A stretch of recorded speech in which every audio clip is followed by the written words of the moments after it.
Hey guys, and welcome back to the official podcast of Develop Your Element, Develop Your Element Unplugged. And this week we are going to be talking about diversifying measures of success. And what does that mean? Well, we want to make sure that we don't have one single thing that we consider if we achieve that, then we're successful. Because many times life takes us in many different directions. We do a lot of great things, we achieve a lot of great things, but we don't celebrate those achievements. Also, what can also tend to happen is that our parents, our societies, our cultures impose certain things, and we start believing that we need to be a doctor to be successful, or a lawyer to be successful, or a military man to be successful, or whatever it is that your family or your culture celebrates. And sometimes you get lucky and things align and great, but sometimes we end up in situations where we are pursuing careers and lifestyles that really aren't meant for us, that really don't fulfill us. For example, I myself am the son of academics, and as such, I thought that to be successful, I had to be an academic, but I've always had a very entrepreneurial spirit, and I've always wanted to be an entrepreneur, but I've judged myself significantly for being a college dropout and things like that, and I felt like an absolute failure. And luckily today, I actually celebrate my choices, but for a long time, I was very harsh on myself. And I think many of you have probably been in similar situations. So in this episode, we're going to be talking about diversifying it, in the sense that not just choosing what is the right path for you, but having multiple things, including things we do every single day. So that if you define a path and you fail at that, there are other things you can celebrate that make you feel successful, that make you feel of high value. Because many times in life, we end up in totally different places than what we plan. And sometimes we don't celebrate how sometimes those surprise paths actually can be better for us than what we actually planned. So that's going to be today's episode. If it's first time you join us, let's give you a little recap. Itzal, do you want to give them a little recap of what Develop Your Element is? Yep. So Develop Your Element is a personal development system where we talk about all areas of our lives, be it professional, personal, social, and we will talk about personality theory a lot of the times, but not in a way that you've seen done before. This isn't to put you in a box or to give you a profile and to define you. This is really to give context to what we're saying, because we understand that different people have different instincts, different people are motivated by different things, and so we want to include those nuances in the conversations that we have, because the kind of advice that's going to work for my brother is not the kind of advice that's going to work for me, and it's not the kind of advice that's going to work for my mom. So we want to talk about how we are motivated by different things, we do function in different ways, and how we can each succeed within our own context. Yeah, and that's, we do this because we want to have a greater impact. And we don't do this because of any limiting beliefs.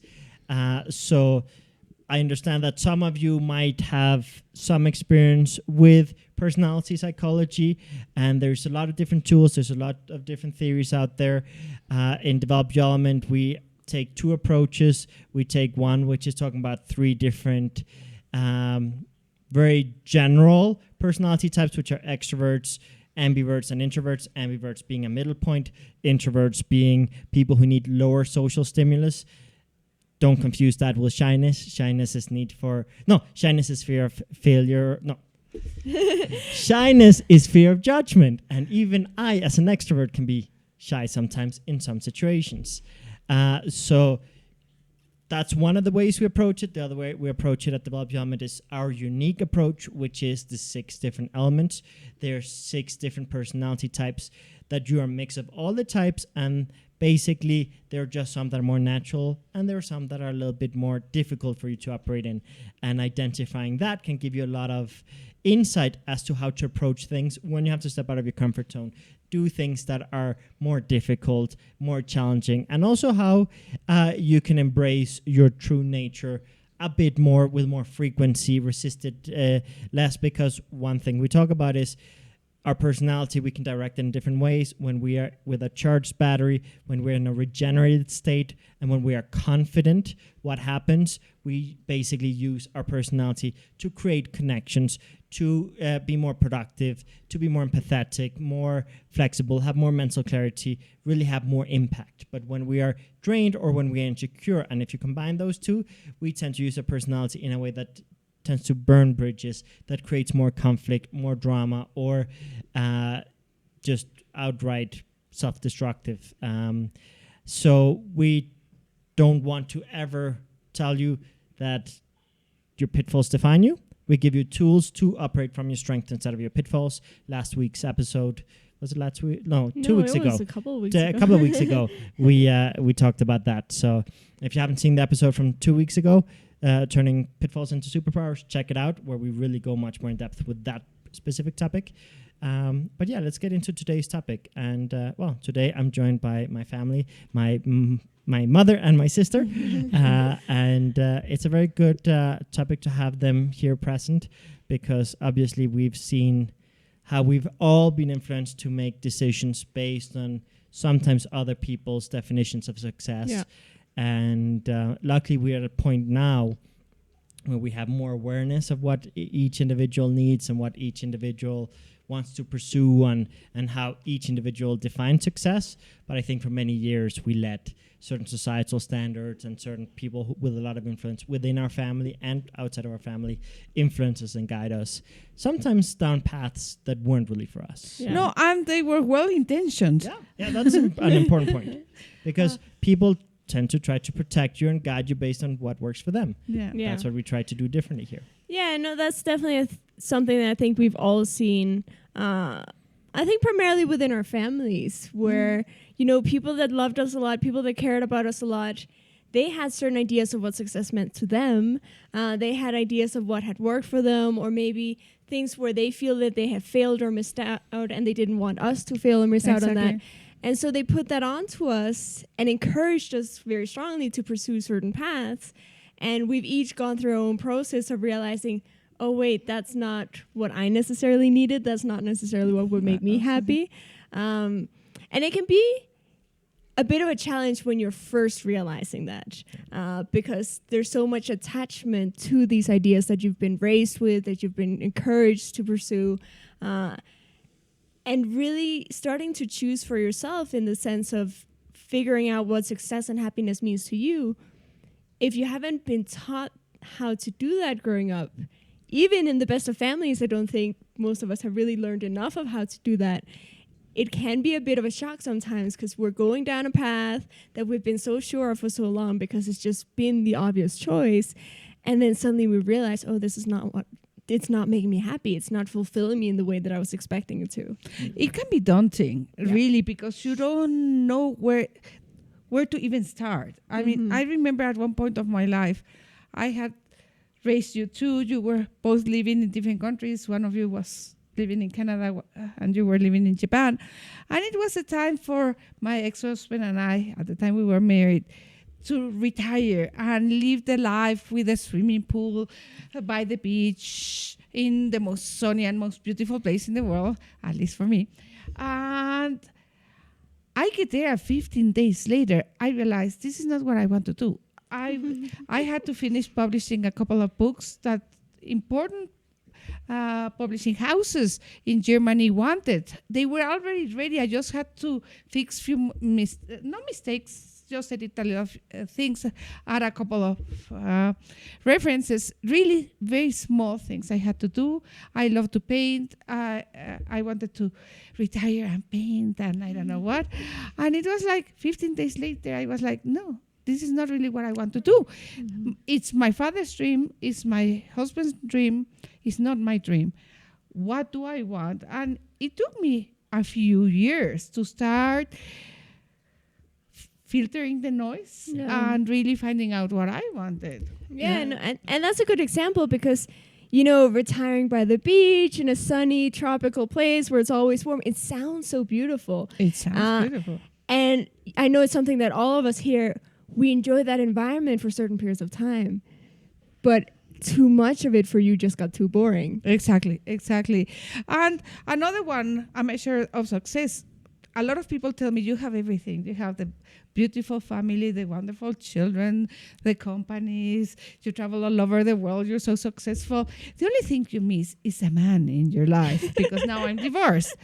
And the pressure, the incredible pressure from outside for me to have somebody, because I won't be totally successful if I don't have somebody in my life. And every time I start dating somebody, they all go, finally. And I'm like, so now I don't tell anybody when I'm in a relationship because... No, how many people have aunts, uncles, grandparents, and even parents who are so in a rush for them to have kids, and because they want to be grandparents or they want to be... Yeah. I had... and it's like, when are you going to have kids? When are you going to settle down and get married and have kids and live with a picket fence and blah, blah, blah, blah. And like,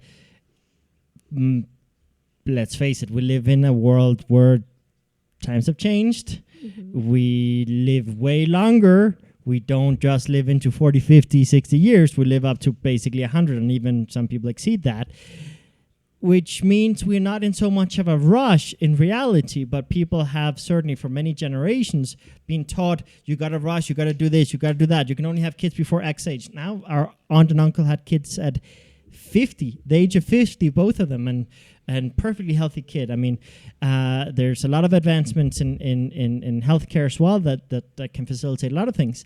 So there's less of a rush. And I think that's something that a lot of people don't really understand, because they still have their grandparents and their parents' narratives where there was more of a rush. But each generation, there's less of a rush. And we live in a time in history where there are more resources, there's more access to education, more access to information, more networking opportunities. It's easier today than in any other point in history to start a new project or to choose a new path or to pivot. Or do alternative things from what everybody else is doing. There's no better point in history to approach things. Obviously, you have to assess in your current life where are you at, what responsibilities do you have, who depend on you. There are a lot of different variables. This is not a program where we're going to be like, okay, so just ditch everything and go do this thing that you want to do without being prepared and without having aligned things for it. I have sometimes seen in personal development, when there's a narrative of choose for yourself, that all of a sudden people become, I don't want to say the word selfish, but selfish. Basically, it's like, I don't care about anyone else all of a sudden. It's just me. I don't care about the consequences about you or about you or about you. You're old enough to figure out your own shit. I'm going on this. And that's not healthy. In Develop Development, we talk about everything you learn is about becoming the best version of you, but also bringing out the best in others, connecting with people, integrating into society, not escaping onto some alternate reality. So this is not about escapism. This is not about escaping your reality. If there's something you don't like in your reality, certainly we hope to provide you with tools and tips and stories and things that can help you maybe navigate it and change that, but don't force change. Because when I've seen people force change in their personal development journeys, I've seen them burn bridges and really deteriorate very important relationships. So we don't want to encourage that. That said, I think it's very important that everyone finds their voice, finds their opinions, finds their makes their own decisions, but do include others. Include others in your decision making. And be aware what you're creating with that decision. I mean, what are the impacts? What are the consequences? What's going to happen? And that's not a don't do it. It's just don't force it. And I think that's a very important distinction, because I think... And do it using your head. I mean, because I've seen people do the weirdest things, thinking they are choosing for themselves, and it's sometimes not really what they wanted. They just go opposite to my mom, opposite to the boss, opposite to the husband, opposite to somebody else, because they haven't really used their heads. They really haven't sat down to or run or whatever you have to do to start finding out what really interests you and what is really, really what you want to do. So if I don't like this, I will do the opposite. And then they end getting stuck in something even worse because they had no clue what they were getting into. Yeah, it's important to realize that there are different nuances to everything, and that also there are a lot more options out there than we realize. Because we've usually been taught, okay, there's either this or there's this. There's either this or there's this. And there's this, and the opposite would be this. And so we do sometimes get stuck in that. And if we're not happy with one thing, we rebel, we go to the opposite. But if we really want to be happy, if we really want to lead fulfilling lives, then there's a certain level of self-awareness that we need to have, where we start, first of all, realizing that there are more options than the ones we've probably grown up seeing. And second of all, that there are different ways of doing the same things. I'm going back to the example of the mothers wanting their children to get pregnant or have babies. They don't have anything else. They were mothers, the children left. So now you have to give me a grandchild because the only thing I know how to do, more or less, is to be a mother, and maybe I want to do a better job next time, or I don't know. It can be different reasons why they want to impose that on their children, and they don't really realize what they are saying. I mean, there are many things that, I don't want to bring up the word selfish too much because I believe in giving yourself enough worth and importance, but just keep in mind others. Be empathetic, be compassionate, think about the actions, how it's going to impact everyone else. Exactly. Many times people, that rush things, and this is an area where we have to discuss patience, because I know a lot of people who rush things and have kids before they have the resources to give their kids the life they want, or a stable enough relationship, stable enough economy, or whatever, and then they're stressed and really feel like a failure because they rushed into things. So it's very important not to rush. And this is one of the things that I was mentioning, that we live longer now. There's opportunities at much older ages. There are entrepreneurs that are starting their entrepreneurial journeys at 60, 70, 80. There's many opportunities at any age. You can have kids up my uncle and aunt, they had their kids at 50. So just understand that there's a lot of rush that people feel. And yes, people are impatient. People want instant gratification. They want results now. They want to feel that rush now. And we live in an era where instant gratification is more available than ever. But instant gratification is not long lasting. It's a quick rush. But if you want real long lasting happiness, sometimes you have to build stuff, not just force stuff. Yeah, I think if any of you haven't watched our episode on interconnected goals, I think that one's very relevant to this conversation, because your long-term goals and your short-term goals are going to feed into each other and relate to each other. Your goals in one area of real life and another area of life are going to affect each other. So you have to look at that. You have to look at, okay, these decisions that I'm making, maybe professionally, how are they influencing my relationships, and vice versa. The short-term decisions that I'm making, how are they affecting me long-term, and vice versa. And the other thing I think you have to see is insecurities. What insecurities behind this decision? How many insecurities are driving me to this? And going back to having a baby, how often do you have a baby so you have a companion, or you're not alone? To trap the partner. Or trap your partner, or fulfill your mother's fantasy of becoming a grandmother. I have a very good friend that her mother was in the hospital, very sick, and she said, I don't want to die before you get married, settle down, and have a baby.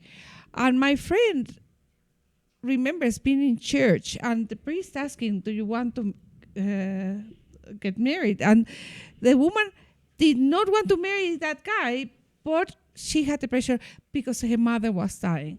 I know in many cases we don't have that extreme, but there are other decisions we take out of desperation, out of fear of this or that. And I see people settling for much less than they could get if they were a little more patient, as Janek says. No, it's like those people who get married and tied down in relationships where they're not really happy, but they just don't have the self-worth to know that there are other possibilities out there. So they justify and say, oh, well, this one thing I like about them, where am I going to find that? I remember when I had more insecurities, I had that internal narrative a lot. I would be like, oh, this girl who maybe is mistreating me, maybe is not a good girlfriend, but she has this one thing that it's kind of rare. I don't see it so often. So I'm going to stick with her because of this one very insignificant thing, but I'll make it so much more important than it is.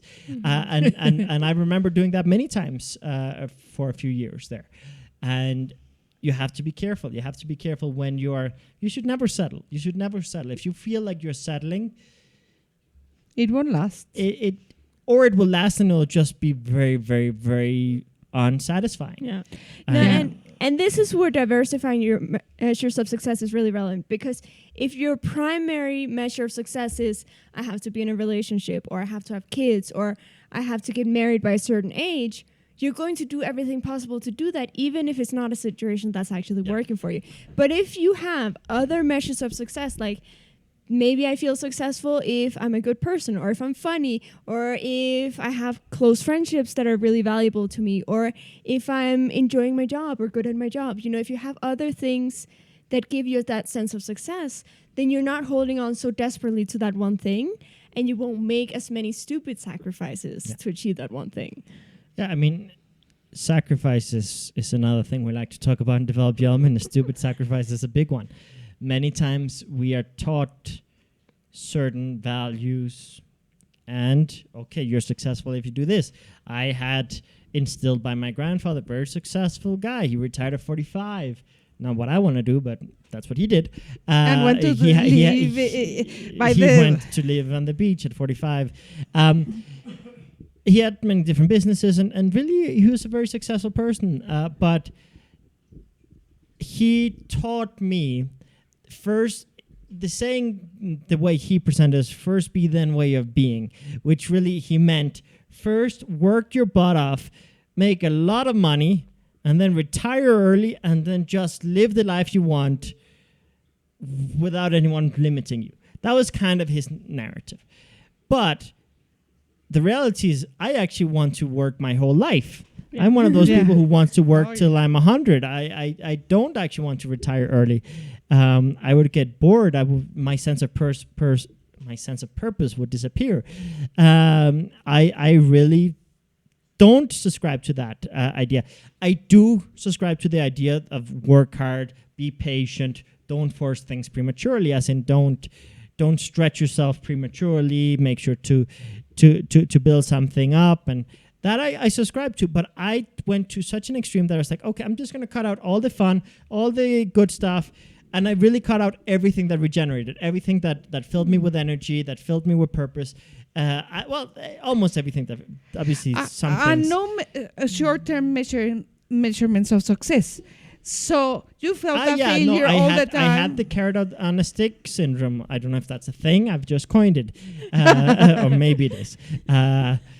I should Google it. But basically, I was in a situation where I was following a carrot on a stick. I always was working, but I never got any closer to where I wanted to be, because the goal was always further away, and it wasn't healthy. I mean, I started having health problems. I started getting into a lot of different problems. Like, I mean, we had a car crash because I fell asleep behind the wheel because I was pushing myself so hard.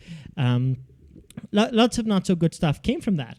And it was a really hard, difficult time for me when I decided, okay, I have to do certain things for myself to recharge my battery, to enjoy life as well, to feel alive. I mean, there are certain things I have to do that I'm not letting myself, because I cut out everything. I cut out video games, relationships, sex, good food, because I had this idea that, in Silicon Valley they eat ramen, so I'm just going to eat ramen and canned food. Like, I had the money to eat real food, but I had these ideas that a successful entrepreneur does this, a successful entrepreneur does this.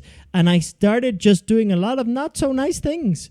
And the worst thing is I didn't just do it to myself. I imposed it on my early co-founders in my previous business, and it was not pretty. No, and here we can also talk about, you just have one measure of success. Yeah. You're not achieving it. Yeah. You're trying very hard because you were working very hard. Yeah. And when it doesn't work, No, it is a huge wake-up call. And thank God you had the presence of mind to really reevaluate your life so early in life and really start prioritizing things differently.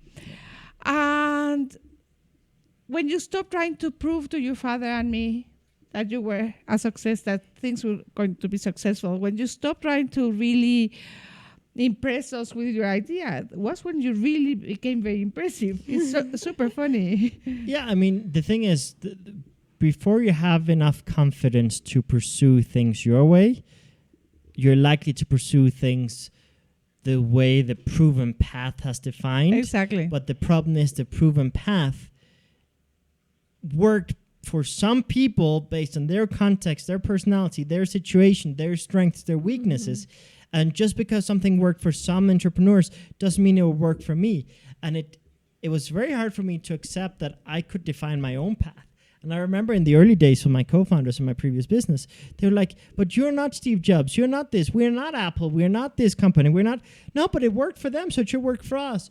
It was very hard for me to have the confidence to decide that we could define our path. And the way we ended up doing it was really, okay, we're developing this thing internally for that business, and it's for internal use. I mean, Develop Young was never planned as a business. While I certainly always wanted to be an entrepreneur, I always wanted to do something with motivation and personal development. Develop Young was designed for my previous business. I mean, many of the tools were designed or discovered in my previous business to fix some problems. And yes, I mentioned other motivators. My sister, her and I having differences led me to also research a lot of things. But it was really for internal use, and it was only when I reached that point where, wow, this is life-changing, this is valuable information, and the standard in the industry for personality psychology and personal development isn't taking all these things into account. There's maybe a professor here that talks about certain things here. There might be some system here that take into account. But in general, it's not part of the primary conversations, the primary narratives. And suddenly a certain frustration kicked in, and I was like, I have to share this with the world, and a sense of purpose and mission. And that's where many episodes, or practically every episode I mention this, you have to make your goals more important than your fears. And in this case, when I saw the impact it had in people around me and myself, it was like, this is important. I have to do it no matter the rejection I will face, the failure I will face. I have to share this with the world. And it became bigger than me.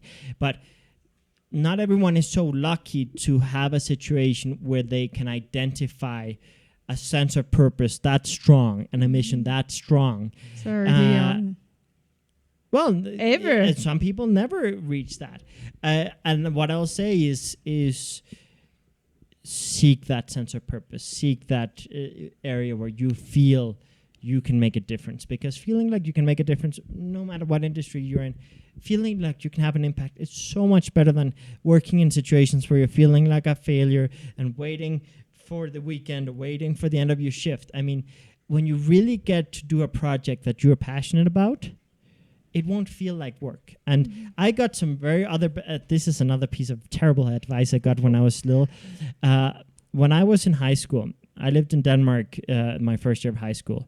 And in Denmark, you can choose technological high school, you can tech high school, you can choose agriculture high school, a business high school, a general high school. You can specialize early on. I mean, and it's a great system. But when I was in junior high and I was about to transition to high school, I had a friend tell me that I should not study tech or anything related to tech, because I was always a nerd. I would build and repair computers. I spent the weekends having LAN parties with my friends. For those of you who don't know what that is a bunch of nerds with computers connected and playing together.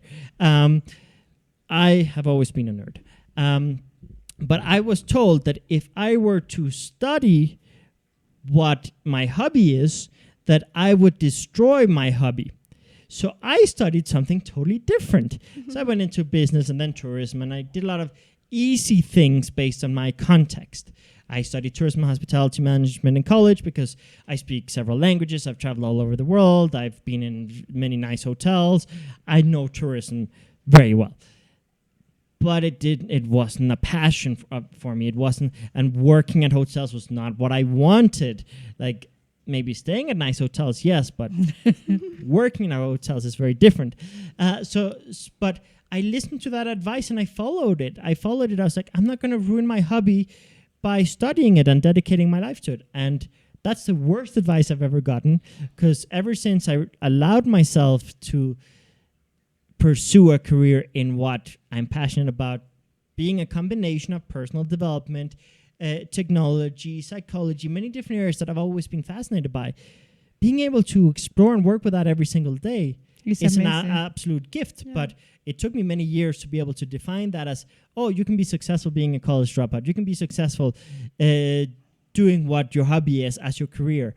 I mean, there are people now making a fortune doing all kinds of different hobby things online, niche communities, influencers, in niche markets.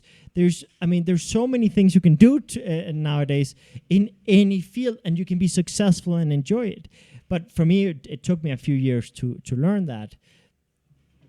But I know people who have gone their entire lives not having enough confidence to explore really what drives them. Or they have got stuck with having to feed the family and do things so early on. Yeah. That they have no choice. I mean, No, there's definitely a degree to which each one of us will have different ease when making our own choices based on our circumstances. And, some of us will have a lot of responsibilities early on in life that make it difficult to start pursuing what we want.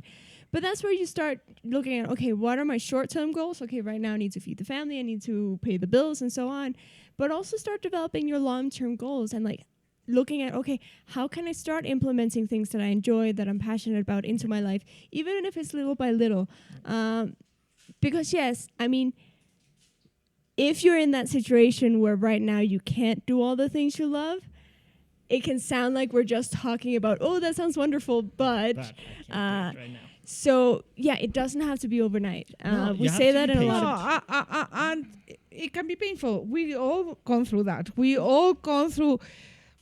This is the path we wanted, and suddenly midway or life turns around, and you have to find new sets. Yeah.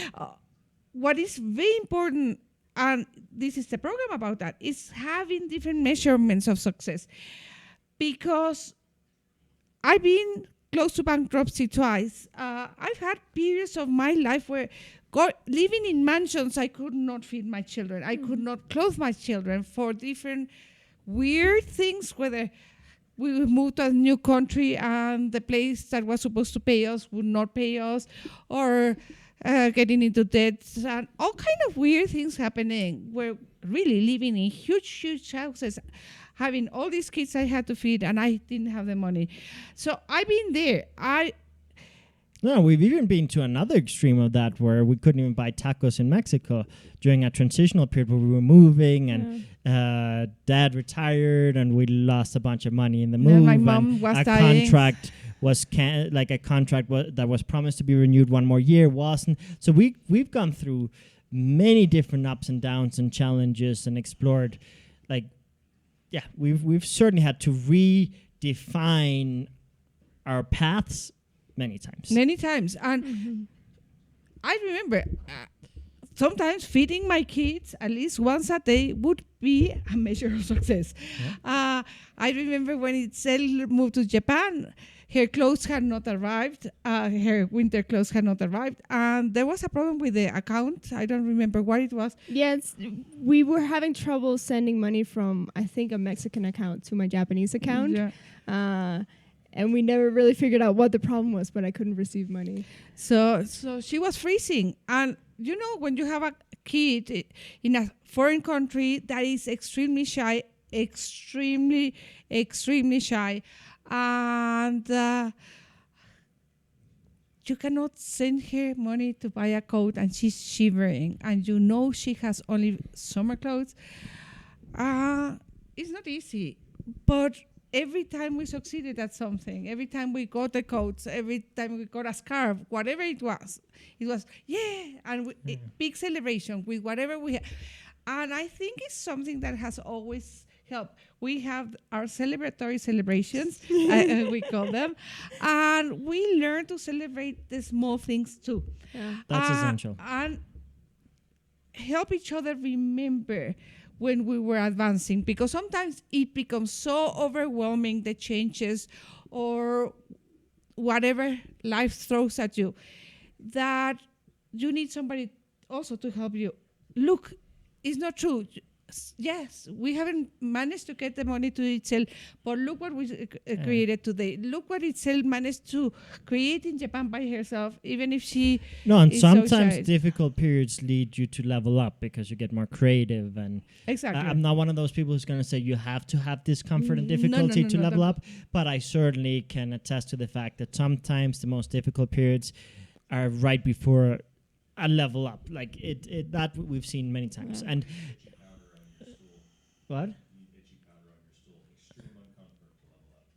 Itchy You powder need- on the stool. I don't get that. If Yeah, the stool is Steve behind the scenes here is reminding me of an online troll in a group on Facebook who basically said, oh yeah, I took this $5,000 or $10,000 course that it taught me that without discomfort you couldn't be successful, and like he was parodying certain narratives in the industry, and he ended up saying like a bunch of different torturous, terrible things, and he says at the end finished it that he had to put itchy powder on his stool and that he had an itchy bum. So Steve, being very electric, extroverted, jokester, brings it up. But yes, I was in a different place in my mind when he mentioned it, so it took me a minute to get it. But yeah, I mean, there are people in this world who think you have to go through adversity don't. and difficulty and discomfort to level up. And that's a lie. I mean, I know a lot of people who have taken very steady, comfortable paths, very well calculated, very well planned, very very good decision making. But I also know some people who have really had very, very difficult lives, very difficult situations, and have leveled up from that as well. So it's what we say here in Develop Your Element, nothing is one size fits all. Different people have different contexts, different situations. So I don't want to... you don't have to have the narrative, because another thing that happened to me, when I started in this business, I didn't have the narrative of, oh, I had such a horrible life. And look, I used the tools, and now it's wonderful. Oh, yeah. And I felt sometimes that I was not good enough because I didn't have the before and after, Yeah. because always my life had been very comfortable. Then later I realized that I do have a very optimistic outlook. So some of the things that had been quite horrible, I hadn't seen them as so horrible, because I have a certain degree of optimism, natural optimism. Yeah. And when other people started telling the stories, so I was like, oh, I've gone through that. And that's what I say. If you learn not to focus on the bad things, but start celebrating the small things. And that's what the program is about today. How do you measure success? And celebrating the small things really allows you to go through those very dark moments, not feeling like a victim, because you really are treasuring every single step. Most changes in your life, most big changes in your life will take years to build. And this is something that we have to understand, that we have to be patient. Many times we get very excited for a new project or a new path. It can be a career path, it can be a relationship, it can be many different things. And we get so excited, but then we get fatigued or burned out after a couple of months, and it's like, no, I wanted the instant gratification, and no. And I know so many people who have taken the first step, which is many times the hardest, of choosing something where they really were able to level up, but because they didn't get there fast enough, they went back to settling. And I understand that not everyone wants an entrepreneurial life. We all measure value and success differently. I know people who measure value and success as just having a home and a stable life, and there are people like me who I prefer the ups and downs and the valleys and the surprises of being an entrepreneur. I understand that, but I will say that I know people who have settled beyond what they really would have liked because they got impatient, because it took longer than they expected and calculated, and as such, they concluded they were a failure prematurely, and they burned out prematurely because they didn't celebrate the small things. And as my mom says, you have to celebrate the small things because they give you fuel and energy to keep going. They really, really help. And it's a little, you got to train yourself. It's not something natural for a lot of people, but you can train that internal narrative of, okay, so what did I achieve today that was that is new that I didn't do yesterday? Okay, and then it can be even the most minute things. I cooked dinner. I mean, it can be the smallest things, but you have to understand a poor person who feels like they're advancing is going to be way happier than the most rich and successful person who feels stuck. This sense of advancing, this sense of growth, that is something that makes people feel happy. And we rob ourselves of that feeling because we're so hard on ourselves and we set the bar so high and the goal so far away that when we don't reach them within a certain amount of time, we give up. And that, while I understand not everyone has the same path, and that's part of the narrative today, there are a lot of people that I know that have given up way too early. Yeah, and another thing that I want to add to this conversation is that you have to give yourself credit for the things that work in your life. They've done a lot of studies where they look at people with what they call internal or external locus of control, which is basically if it's internal, you feel that the good things and the bad things that happen in your life are things that you have some level of control of, that are based on the choices you make and the actions that you take.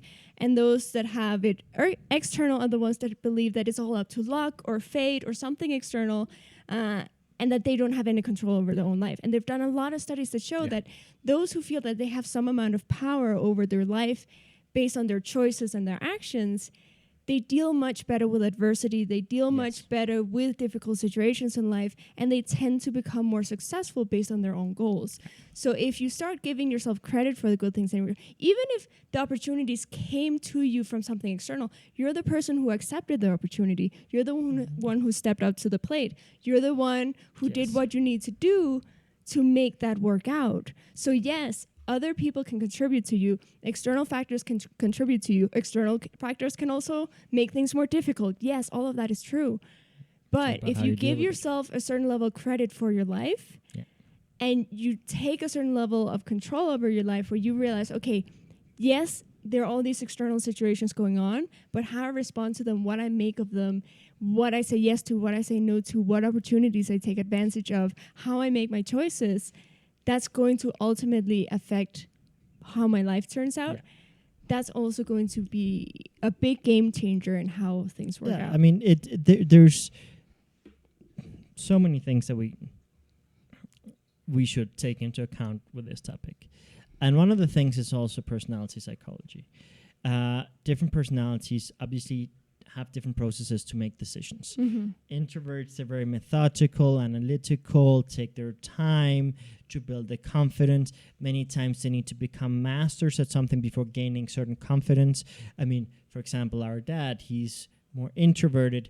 He overcame his shyness in many areas and a lot of insecurities thanks to mastery in academia. So for introverts in particular, one way that they can feel more successful is to study things at a very deep level. And that can help them get the confidence to take certain actions, approach certain things. Because introverts, once they gain a certain level of mastery on something, they gain a lot of confidence with that. Extroverts, they don't need the same. Extroverts, they actually can do a lot with very little information.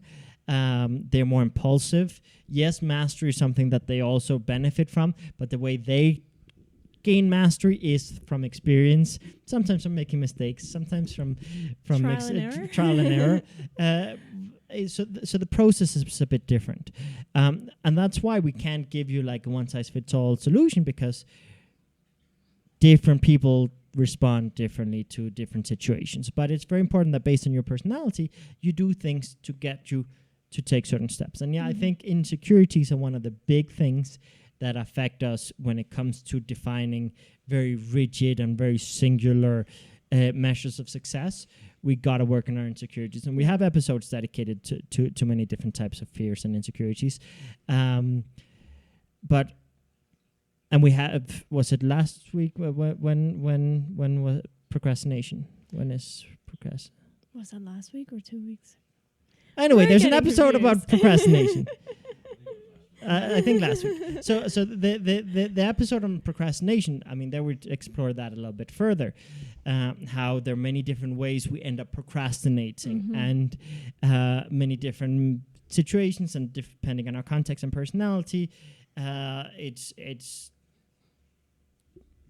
different things can trigger us. But many times it's that we lack confidence, that we lack information, that we feel that we don't have enough resources, that we feel that we don't have, or we conclude things prematurely and don't have enough information and conclude things and then end up with a more negative narrative, and then we give up or settle or destroy a certain situation that maybe was better than what we actually realized, because we didn't take the time to get enough context. And so we have to understand that sometimes we can make a decision to define certain things as, oh, this is being successful, this is being successful, this is being successful, this is being successful.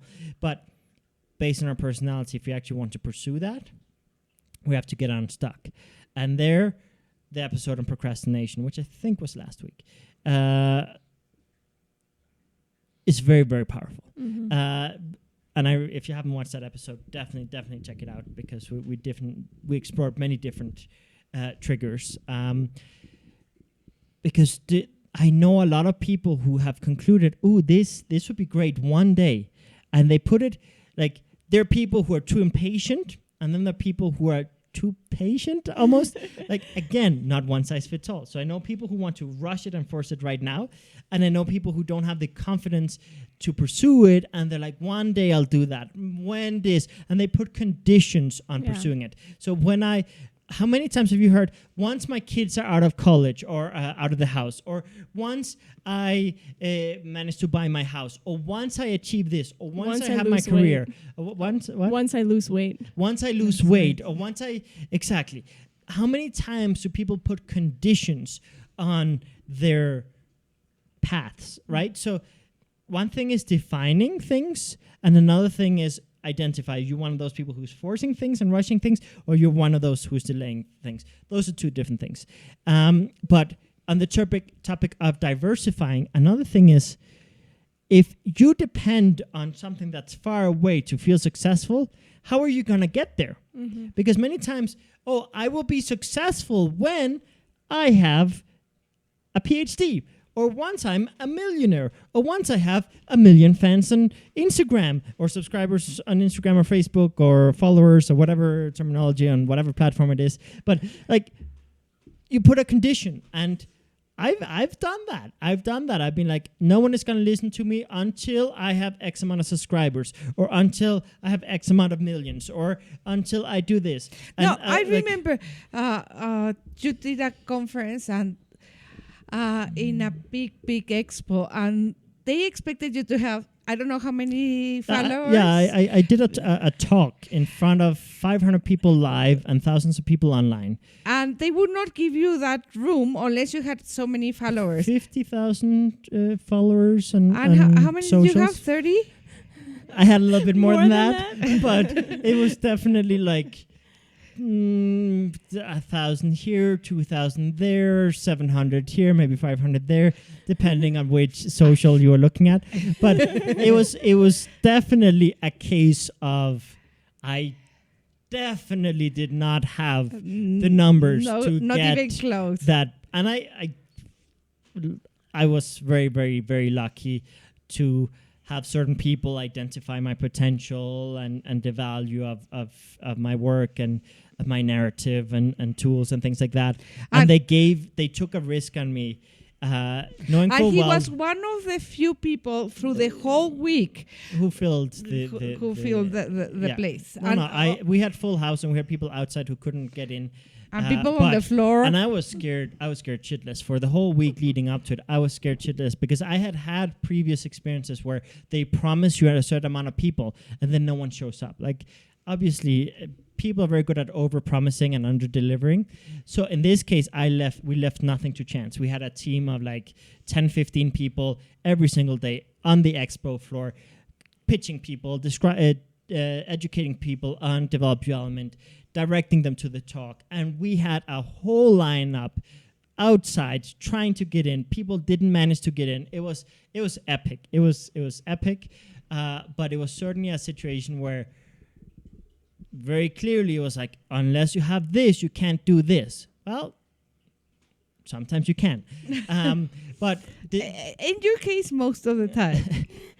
Sure, when you're stubborn enough and charming, and perseverant enough, and you have a good enough support network and team, things are possible. But yes, getting back to what I was trying to say.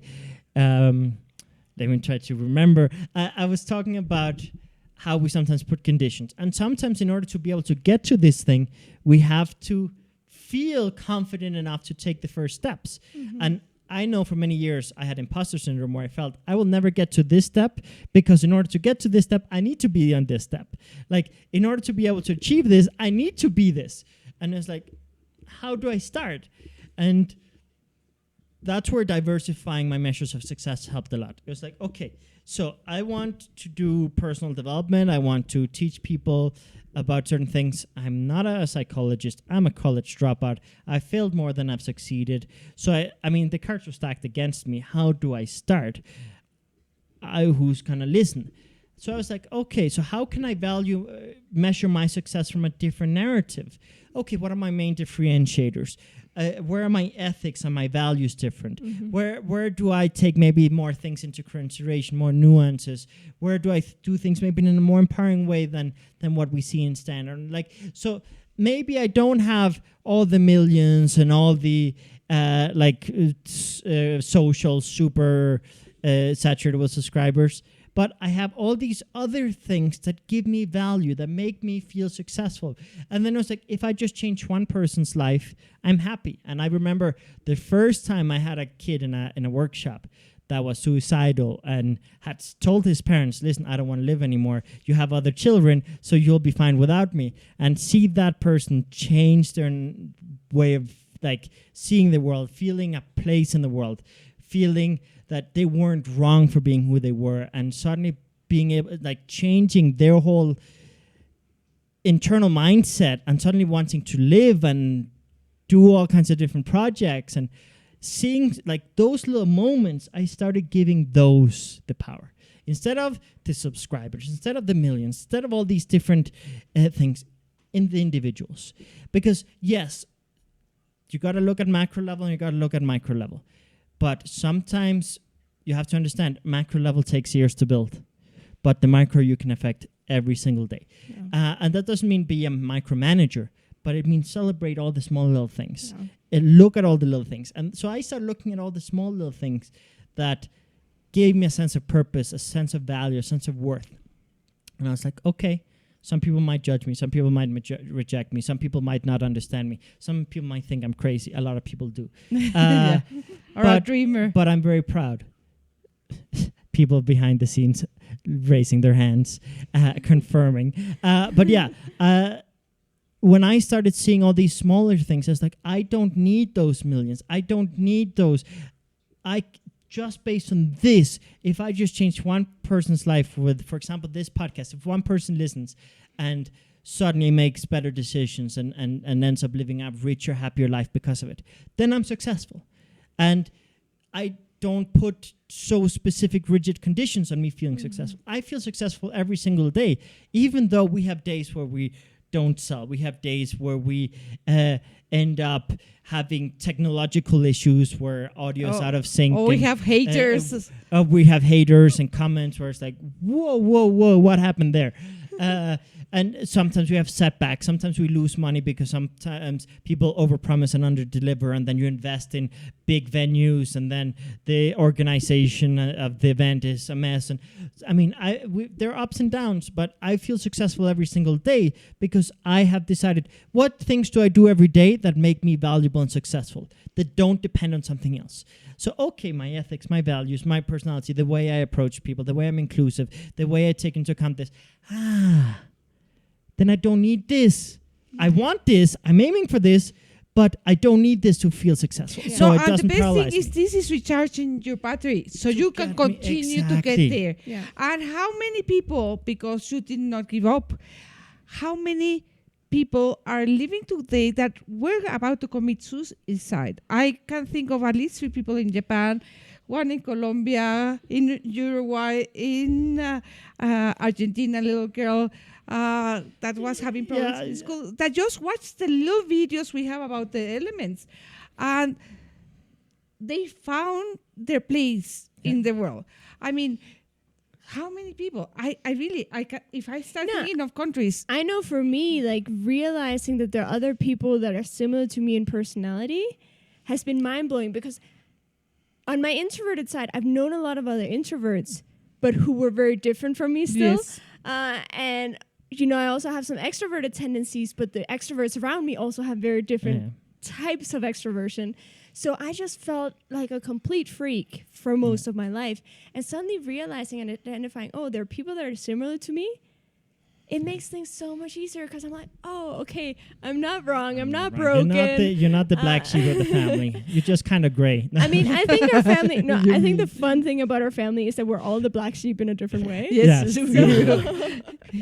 So that's been fun I want too. to believe I have glitter. Okay. We can be purple sheep, pink sheep, green sheep, Spotted. gray sheep, spotted sheep, all kinds of sheep. I mean, it's, I when you start focusing on the individuals instead of the numbers on a screen, it helps a lot, especially within this industry. Mm-hmm. Everyone has different contexts. Yeah.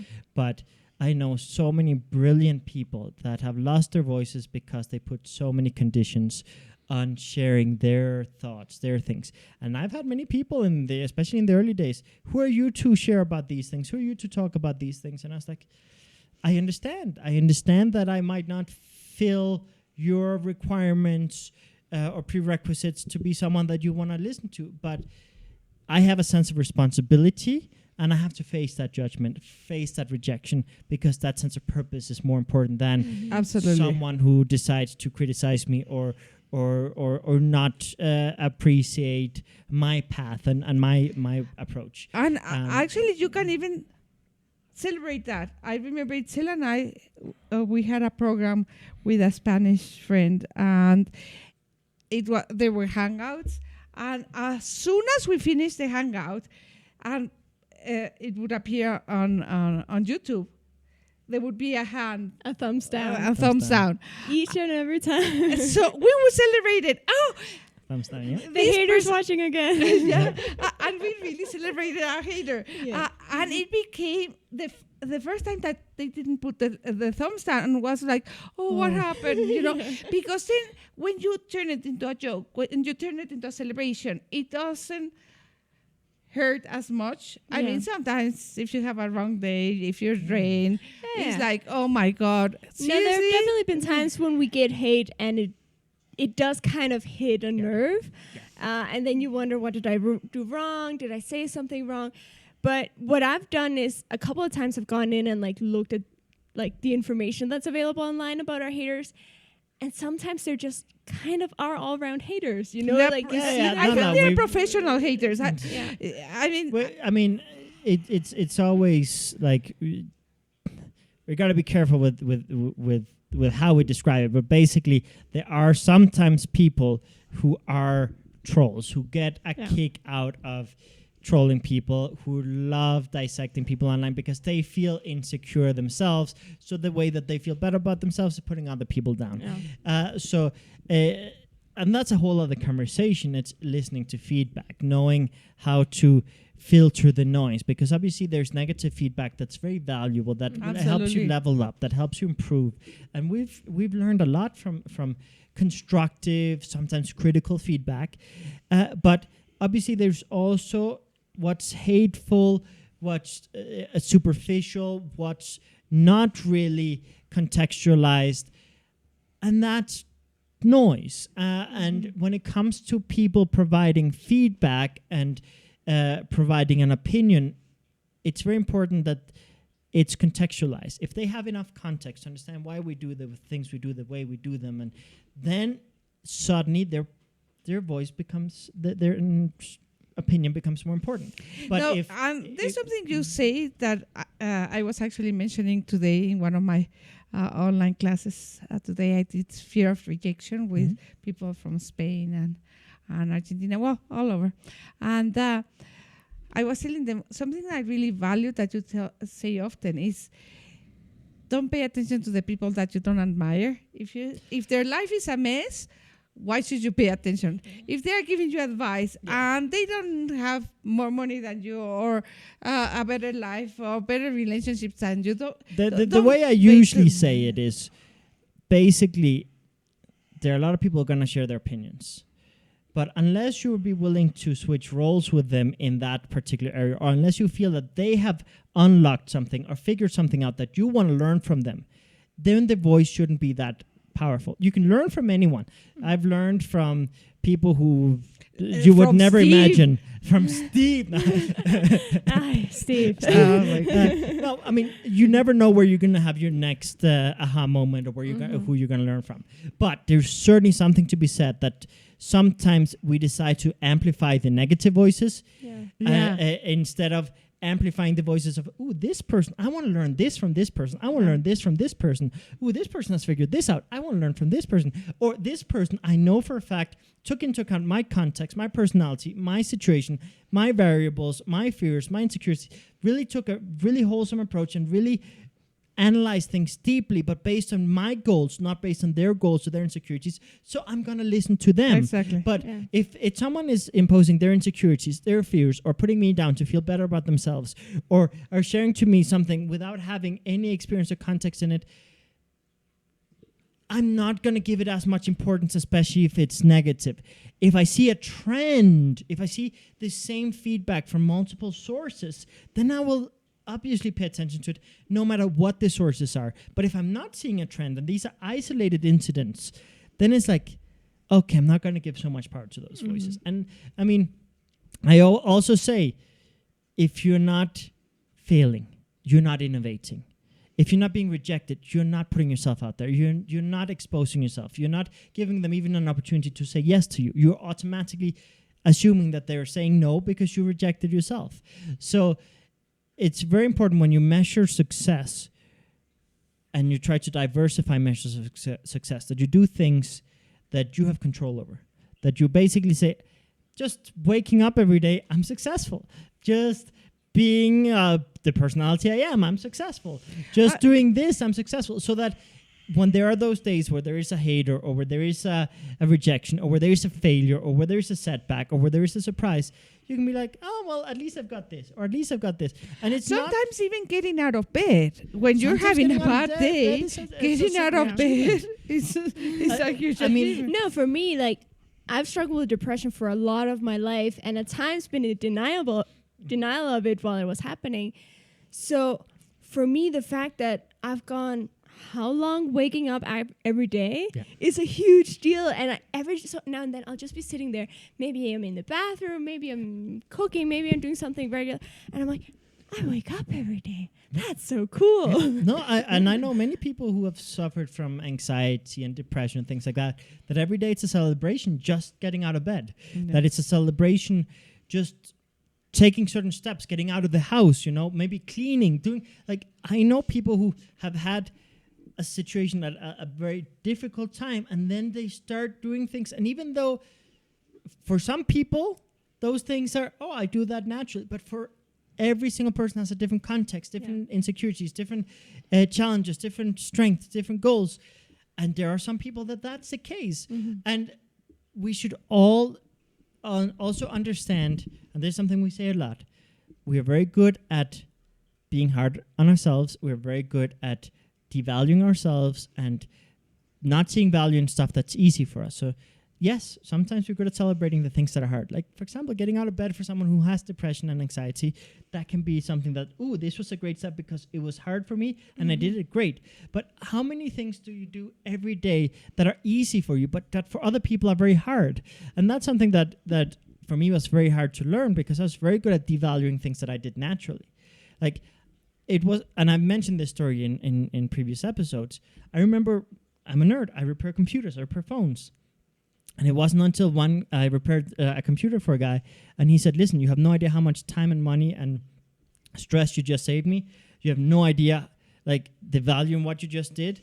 For you, this is easy, but for me, this is difficult or impossible. I would have had to spend, I don't know how many thousands of dollars and wait a week for it to be ready and blah, blah, blah. And thank you. And I was like, I could do this in my sleep. But I used to get so upset with my friends when they paid for computer repair services or screen replacement services and phones, because I was like, oh, that's a ripoff. I can do it for free. And I devalued that part of myself. And that's a very easy, tangible example to come to mind. But I know people who do that with basic character traits, with basic values, with basic ethical things, basic things they do every day. Oh, that's normal. That's easy.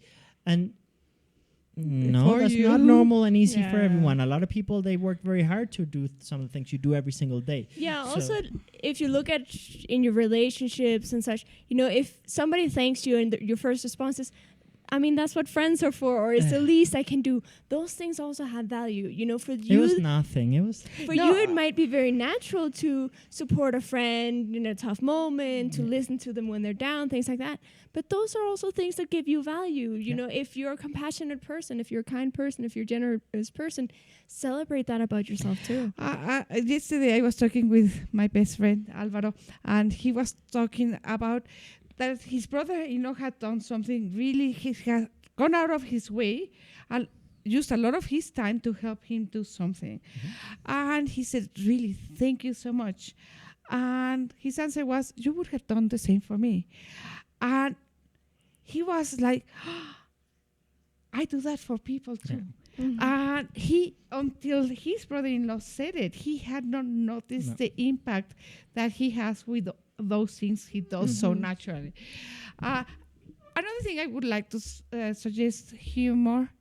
Invite more humor in your life. Yeah. I remember Take a slightly more lighthearted approach to certain things. Yeah. When we were living in Canada, Itzel graduated from high school. Junior high. Yannick from high school, and I passed my comprehensive exams for my PhD in the same week, day after day after day, or something like that. We were overwhelmed. We were tired because we also had to go to Europe to visit family. You have no idea how tired, how depleted we were. And I remember the last celebration, one of the last celebrations, getting out of the house, really rushing, combing our hairs, and still not fully dressed. And I said, everybody has matching shoes? Yes, okay. That was my my standard of success that day.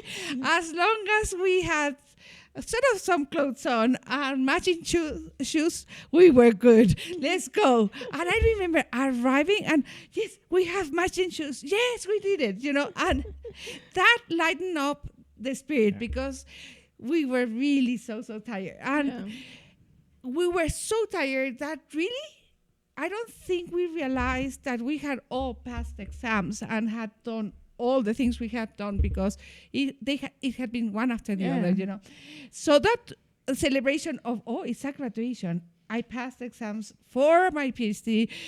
She finished high school in a different country with different languages. He did Junior high school.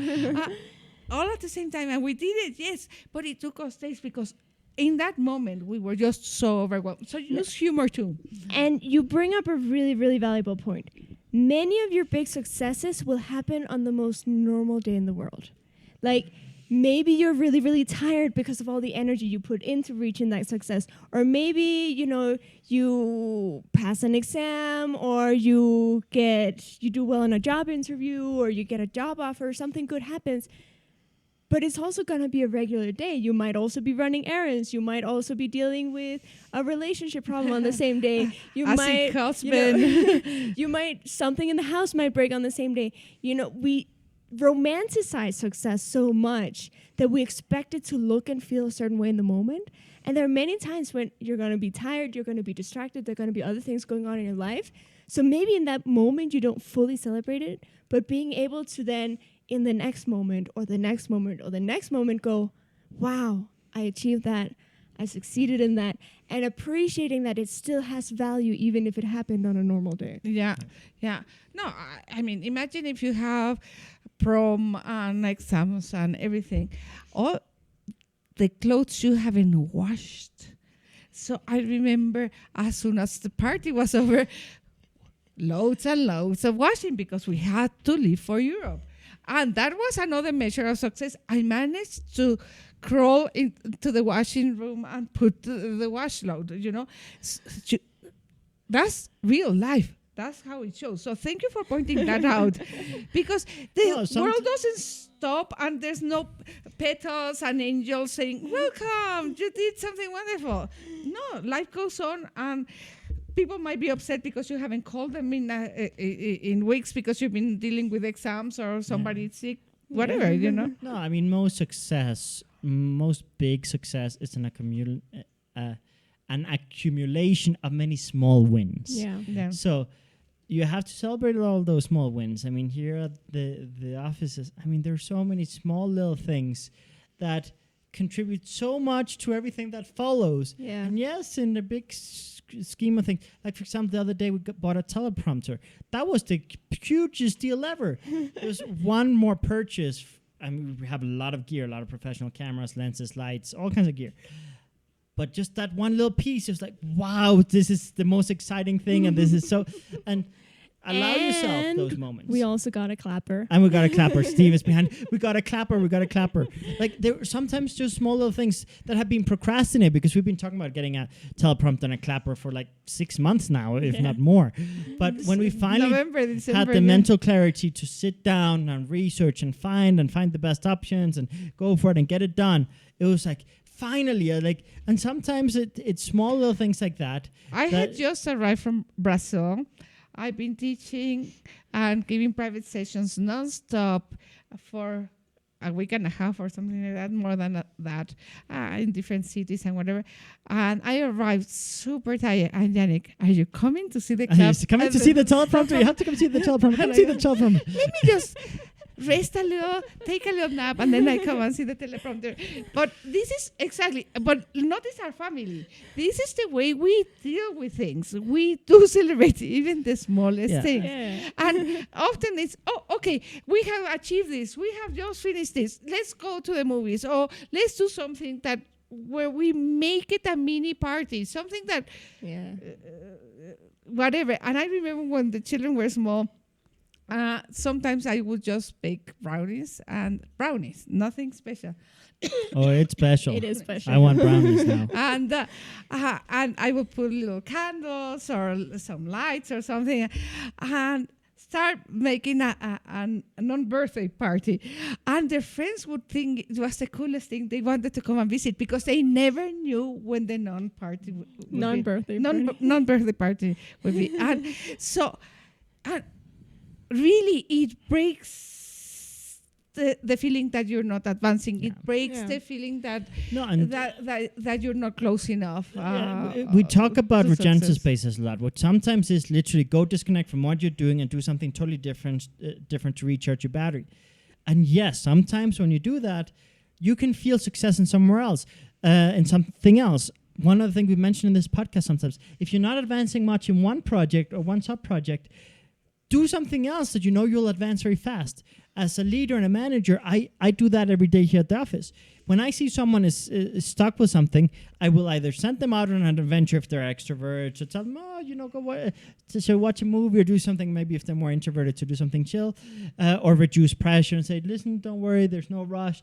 Obviously, different people need to hear different things, but sometimes it's as simple as, okay, this project, let's put it on hold. I have this other exciting idea. Sometimes I just invent a project for the sake of, like, here's an easy project that you'll finish in 2 seconds. You'll feel successful, and then you'll have enough energy and motivation to move on to the other thing. No, and the worst and the best part is that when he comes with that, we all know what he's doing. We all see right through it, and we're all like, oh, come on now, really? But it works. Well, I just say, I'm very disappointed. Yesterday I bought myself some flowers. I love having flowers. Flowers regenerate me. And I bought a huge bunch of sunflowers. Yannick actually took me to buy it. And I have this big vase. So I bought them extra long for my beautiful vase of us, depending which English you're speaking. And I filled it up with water. It was a huge job. I put the thing, and there was a hole in the base, or a crack on the base. And it was like, all the water leaked out. my celebration. I was going to celebrate. Okay, I'm too tired today to deal with it. So I just put some clothes around to absorb the water. And I left. I was just so tired that I couldn't deal. It was meant to be my celebration. So sometimes it doesn't work. No, and that's going to happen too. There are going to be times when you want to celebrate something and it doesn't work out the way you planned. One thing that I really, really love, that I suffer in the process, but I also enjoy the process, is I love gift giving. And I love planning the gift and thinking about the gift. They know the I'll start part of her personality. Yeah. There's a part of my personality that is very sentimental and into these personalized details. So, like, if I'm going to give a gift, I want it to be the best gift. And I will judge myself very harshly.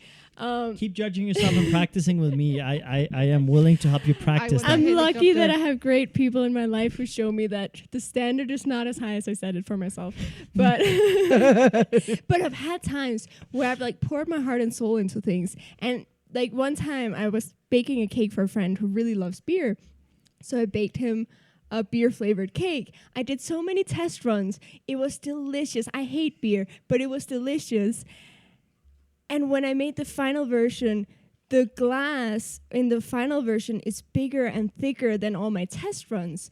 So there was no way. And I was working with, like, a tiny little oven that's, I don't know how old, in a dorm room. I couldn't bake it all the way through. I just could not bake it all the way through. I was so disappointed with that gift.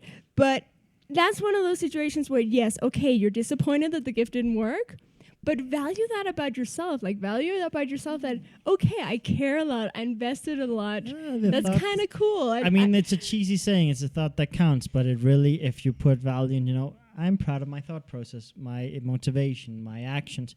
I'm proud of it. I might have failed, but I'm proud of it. Yeah. I mean, Steve and I felt like that about your cake for your birthday. Your Charmander cake. We had this beautiful photo. I mean, we love the cake. We love the cake. And part of us were like, either it would be absolutely amazing or it would be absolutely terrible. And either of them is a win, and we were prepared for either. Yeah. But yeah, there was a little bit like, oh, it's a pity that it wasn't exactly like the photo, but at the same time, it's kind of funny. Yeah, everybody. I went to Brazil. People from all over wrote to me and say, "What a cake! What a cake!" So it was an impressive cake. Yeah, and it's super heavy. We still have cake. We haven't finished it. Yeah, I didn't know how to buy cakes, so I ended up buying cakes for like 15 people, but we were like 10 people. No, that was no. That's what they said, right? So for 15 people, according to supposedly the place, and we were about 10 people, right? Yeah. So it's like I didn't expect it to be too bad, a little extra. Yeah, their definition of 15 people was a lot more. was a lot more, because I think at your birthday event we literally just caught the tip of the tail. Yeah, like we didn't even get into the main body or anything. So No, but her birthday was on the 21st of May. Yeah. We are in June already, and there's still cake, and we have given to everybody cake, huge chunks. I mean, like family pieces of cake and still this cake. Yeah. So we Which miscalculated. is the most important part of this topic about diversifying your No, measures but- of success. But here's It's one of those cake. situations where, okay, it's a Charmander cake, and yes, it was kind of deformed. The tail was freakishly long for Charmander, and the eyes were kind of back, like they were upside down, the eyes. So there were a lot of details that were missed. But for me, receiving it, like knowing that they went out of their way to get this cake, and I know the place that they got it from. I don't know how they found it too, because I had found it independently on a different occasion. I don't even know where we got that from, because there's a mutual friend who, like, It told might me be she the knew a same- place, and Yeah, I was it's the like, same okay, coordinate it, and I will send you the money, and we're good to go. This is the picture, this is the amount of people. And then she asked me a bunch of questions: what flavor, what filling, what this, what that. This. Okay, boom, here. Where do I send the money? Like, Yeah, the so- same mutual friend had recommended me that place for Mom's birthday a year yeah. ago, and it was a completely different but also very beautiful cake, like covered in fruits and flowers. It and- was the most beautiful and delicious cake so ever. I know the place, and there's that sentimental attachment of, oh, this is a really nice cake place, and also just knowing that the people in my life are taking the time to think about it and do something that they know is special for me, because I really like Pokemon. she's addicted to Pokemon. Little bit. So, those are those things where, okay, yeah, it didn't turn out exactly as planned, but it was still a beautiful thing. It still was a beautiful experience. Everybody loved it. Everybody got excited when they saw the cake. So, No, and this goes to a whole other conversation, but good to emphasize here. You should never have very rigid, specific expectations for anything in life. You should have flexible expectations, because you should have expectations in the sense that having certain standards, having certain goals, having something that drives you, that's great. But if you have expectations that are so rigid, so specific, so concrete, if something nice happens, but it's slightly different, you don't value it. It's like you asked for a balloon, you wanted it blue and you got a yellow one. Oh, you can't value the fact that you got a balloon. I mean, it's terrible example. But it paints a It picture. happens. I know people. I've dated girls who were like, who had very, very rigid expectations, and I'd do something nice, and then it was like just slightly different from what they had in mind. And from my perspective, it was even more grandiose and more like impactful. Yeah. And then How dare you bring like- me 12 roses if I only want a single rose? Exactly. You know? So there is an element to that many people are very good at defining their expectations so rigidly, so concretely, so specifically, that if you just deviate slightly from that, they can't value it, both in terms of what they do and achieve, and both in what they receive. And I think in both cases, have flexible expectations that take into account the different personalities, context variables, all the good stuff we tried to talk about here in Develop Development, and really the thought process, the motivation, the actions behind that. Look at it a little bit from a broader spectrum, and don't go so specifically into that one specific detail. yeah. Don't let one small detail ruin something beautiful. Yeah. Yeah, and that applies to everyone in every situation Yeah. of their lives, I think. Yeah. Yeah. So, anything else you guys want to add about this topic? Have lots of fun finding ways to celebrate every day. Yeah, I And mean, different things that make you to happy. recap, diversify your measures of success. Include things that you do every day naturally. Make sure to find what works for you. What is your measure of success, not just what other people measure of success. If there's overlap, great. Don't rebel just because someone shared it with you. Identify whether there is overlap or not. If there isn't, obviously start taking steps to go to where you want to be. Don't make conditions that in order to get there, you have to already be there. Understand that there are different stages in any project, in any change. Be patient, don't be forceful. Don't force anything, be patient. Some changes you're going to make in your life might take 5, 10, 15 years. Don't burn out just because it takes more than 2 weeks or 2 months. So don't force things, but also don't delay things because you put conditions. And yes, make sure to be able to look at the good, have flexible expectations, be able to value the good things. If you have a hard time valuing them, team up with other people who will make you see the great things.